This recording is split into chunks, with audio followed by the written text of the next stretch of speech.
ఈ మధ్యన మళ్ళీ చంద్రబాబు నాయుడు గారి మాటలు వింటుంటే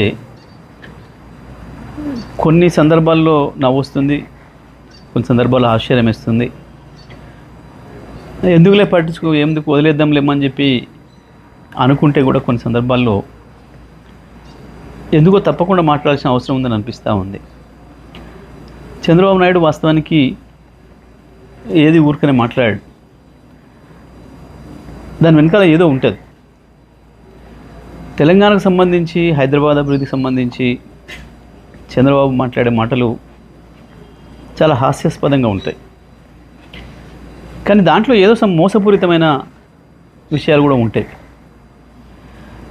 ఎందుకంటే ఆయన నిన్న మొన్న మాట్లాడింది, మహానాడులో మాట్లాడింది, అసలు అది తెలంగాణకి ఏమాత్రం సంబంధం లేని కార్యక్రమం అక్కడ.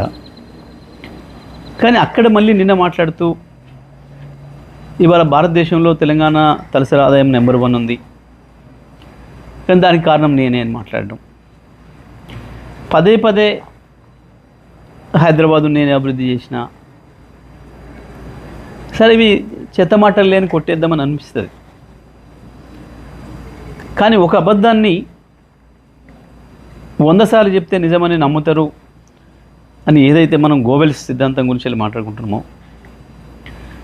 గోబెల్స్ కూడా సిగ్గుపడే పద్ధతిలో ఉంటాయి చంద్రబాబు నాయుడు గారి పనులు, మాటలు.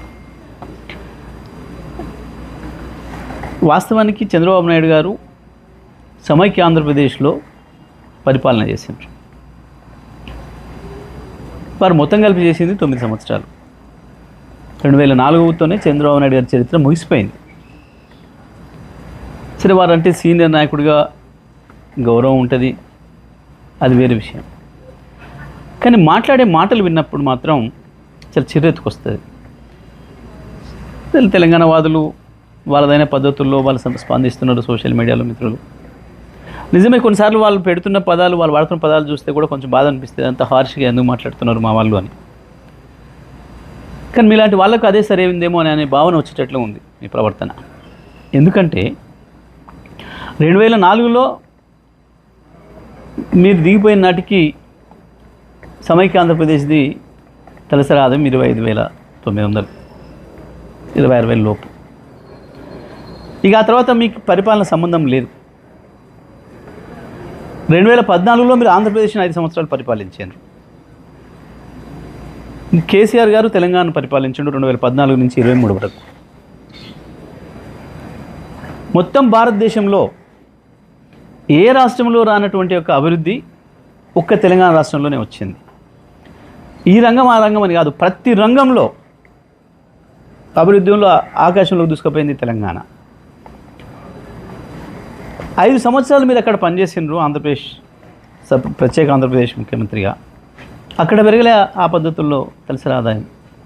ఒక తెలంగాణనే సమైక్య ఆంధ్రప్రదేశ్ నుంచి విడిపడ్డ నాడు కేవలం 1,12,000 తలసరి ఆదాయం ఉంటే ఇవాళ 3,60,000 వచ్చింది, 3,70,000 వచ్చింది దాదాపు.